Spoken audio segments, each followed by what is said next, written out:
تو میں آج چند واقعات جو آقا علیہ الصلوۃ والسلام دو جہاں کے سردار رحمت للعالمین کی ولادت باسعادت کی گھڑیوں کے ہیں وہ آپ کے سامنے رکھوں گی کہ جس محبوب کا ہم ذکر کر رہے ہیں اللہ پاک نے آپ کو کتنا مقام دے کر اور کتنی شان ہے آپ کی. جب آپ دنیا میں مبعوث ہوئے ہیں تو اللہ پاک نے وہ لمحے کتنے خوبصورت بنائے. اللہ پاک نے وہ قیامت تک جو ہے وہ لمحے جو ہے وہ ہمارے دل عاشقوں کے دلوں میں جو ہے وہ قید کر دیے. تو جب بھی ہم محفل مصطفیٰ سجاتے ہیں تو وہ لمحے ہمیں یاد آتے ہیں تو ہمارا دل خوشی سے باغ باغ ہو جاتا ہے. نحمدہ و نصلی علی رسولہ الکریم اما بعد فاعوذ باللہ من الشیطان الرجیم بسم اللہ الرحمن الرحیم. ورفعنا لک ذکرک، اور ہم نے تمہارا ذکر بلند کیا. سبحان اللہ، جزاکم اللہ خیرا، صدق اللہ العظیم. آقا علیہ الصلوۃ والسلام دو جہاں کے سردار رحمت للعالمین کی پاک بارگاہ میں محبتوں کے تحفے پیش کرنے کے بعد جب آقا علیہ الصلوۃ والسلام دو جہاں کے سردار دنیا میں تشریف لائے تو تمام روئے زمین پر ایک نور تھا اور عجب شاہانہ ظہور تھا. بی بی صفیہ جو آپ کی پھوپھی صاحب ہیں فرماتی ہیں کہ آپ کی ولادت کے وقت میں حاضر تھی. اس وقت تمام مکان روشن ہو گیا اور اس روشنی میں میں نے 6 چیزیں عجیب و غریب دیکھی. ایک تو یہ کہ آپ نے پیدا ہوتے ہی سجدہ کیا اور یا رب حبلی امتی، یا رب حبلی امتی فرمایا. دوسرا یہ کہ آپ کا نور جو چراغ کے نور پر غالب تھا، یعنی آپ اتنے پر نور تھے کہ پورا کمرہ جو تھا وہ روشن ہو گیا. چراغ کے نور کی روشنی جو تھی وہ مدھم پڑ گئی. تیسرا یہ کہ میں نے چاہا کہ میں آپ کو آگے بڑھ کر نہلاؤں لیکن غائب سے آواز آتی ہے کہ اے صفیہ انہیں مت نہلاؤ، یہ صاف ستھرے پیدا ہوئے ہیں. سبحان اللہ. چوتھا یہ کہ آپ ختنہ شدہ پیدا ہوئے. پانچواں یہ کہ آپ صلی اللہ علیہ وآلہ وسلم کے دونوں شانوں کے درمیان جو مہر نبوت تھی وہ ستارے کی طرح چمک رہی تھی جس پر نورانی خط میں لکھا تھا لا الہ الا اللہ محمد الرسول اللہ. سبحان اللہ. اس مہر کے اوپر جو ہے وہ یہ لکھا ہوا تھا لا الہ الا اللہ محمد الرسول اللہ. اب کوئی بندہ پوچھتا کہ وہ مہر کیسی تھی تو وہ ایسے تھا، ایسے گول سا دونوں شانوں کے درمیان ایسے ابھرا ہوا تھا ایک ایسا وجود کہ جس کے اوپر آس پاس بال بھی تھے اور اوپر بڑا خوبصورت انداز میں لکھا ہوا تھا لا الہ الا اللہ محمد الرسول اللہ. یہ ہے خاتم النبیین کی مہر کہ اس کے بعد دنیا کے اندر کوئی نبی نہیں آئے گا. یہ وہ آخری نبی ہے اور یہی قیامت تک یہی نبی رہے گا. اسی کی شریعت چلے گی، اسی کا ڈنکا بجے گا، اسی کا ذکر گاؤں گاؤں میں ہوگا، پہاڑوں کے سناٹوں میں ہوگا، وادیوں میں ہوگا. میں قربان جاؤں لولا لنگڑا کانا ہر کالا سفید ہر انسان جو ہے وہ اس کا ذکر کرے گا. اور جو اس کا ذکر کرے گا رب کعبہ کی قسم چاہے وہ جنگل میں چھپ کے ذکر کرے میرا رب اس کا نام دنیا کے سامنے بلند کر دے گا.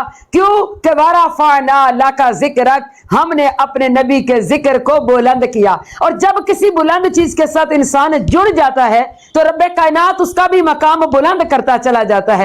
تو میرے عزیزو رب کائنات نے اپنے پیارے حبیب صلی اللہ علیہ وآلہ وسلم کو کوئی چھپ کر دنیا میں نہیں بھیجا. میں قربان جاؤں. چھٹی جو بات حضرت صفیہ فرماتی ہیں کہ چھٹی بات یہ کہ پیدا ہوتے ہی آپ نے بہت فصاحت کے ساتھ شہادت کی انگلی اٹھا کر پڑھا اشہد ان لا الہ الا اللہ، کہ میں گواہی دیتا ہوں کہ اللہ کے سوا کوئی معبود نہیں ہے، واشہد ان محمد الرسول اللہ، اور میں گواہی دیتا ہوں کہ محمد جو ہے یعنی میں محمد اللہ کا رسول ہے. اور حضرت عبد المطلب آپ کے دادا فرماتی ہے کہ میں اس وقت کعبہ شریف میں تھا. اب کعبہ شریف اور جو لوگ گئے ہیں وہاں پر حاضری کے لیے ان کو معلوم ہوگا کہ کعبہ شریف اور حضور علیہ الصلوۃ والسلام کی ولادت جہاں ہوئی ہے وہ مکان کتنا سارا دور ہے. صفا مروہ کے قریب جا کر آپ کا گھر پڑتا ہے آقا علیہ الصلوۃ والسلام کا. آج وہاں پر لائبریری اس جگہ پر بن چکی ہے. تو حضرت عبد المطلب جو تھے وہ کعبہ شریف میں تھے. کعبہ شریف اپنی جگہ سے وہ کہتے ہیں ہلا اور خوشی میں جھوما، پھر 4 دیواری کے ساتھ جھکا اور مقام ابراہیم میں سجدہ کیا، پھر اپنی 4 دیواری کھڑی ہو گئی اور دیواروں سے دفعتاً یہ آواز آئی کہ مبارک ہو اللہ کے مقبول محبوب جو ہے وہ محمد مصطفیٰ صلی اللہ علیہ وآلہ وسلم تشریف لا چکے ہیں. جس نے ان کی زیارت کی اس کے لیے سعادت ہے، اپنی مراد کو وہ پہنچا. پھر حضور پاک صلی اللہ علیہ وآلہ وسلم کے دادا نے کوہ صفا کی طرف نظر کی تو وہ بھی کبھی بلند اور کبھی پست ہو یعنی خوشی سے جھوم رہا تھا، اور کوئی مروہ یعنی مروہ جو پہاڑ کی جانب دیکھا